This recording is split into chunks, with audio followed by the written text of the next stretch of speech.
The overhead pressing work today is going to be more dynamic in the fashion. So the last session I went for some pin pressing. This time we shall be doing some push pressing.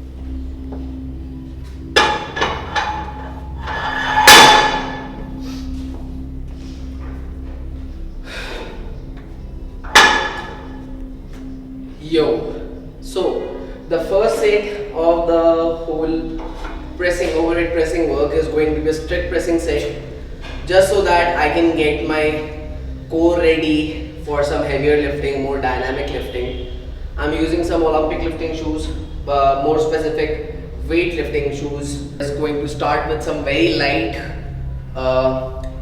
pressing, strict pressing over the head while we are standing. The reason behind that is going to be that I want my core to be firing before I start doing more dynamic work. Okay, more on that later.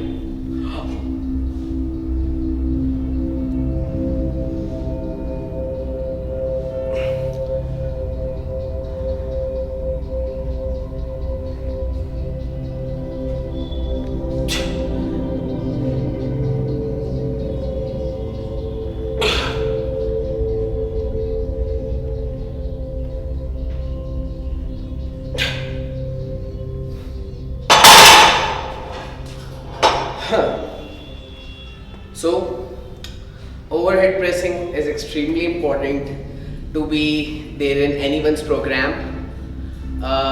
In the terms of just structural integrity, okay, this develops more structural integrity into athletes, into the individuals, whoever are training.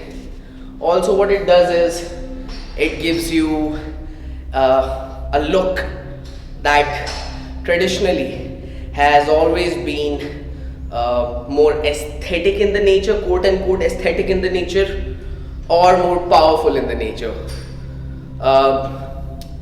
According to evolutionary biology, ideally a thicker neck, bigger traps, well developed shoulders are always seen more masculine trait in humans, the Homo sapiens.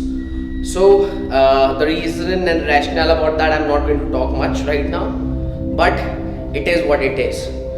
Now developing that is going to be very essential if you want a more masculine, more dominant alpha male kind of look. For that, overhead pressing variations are going to be the key. Now why am I saying overhead pressing variations?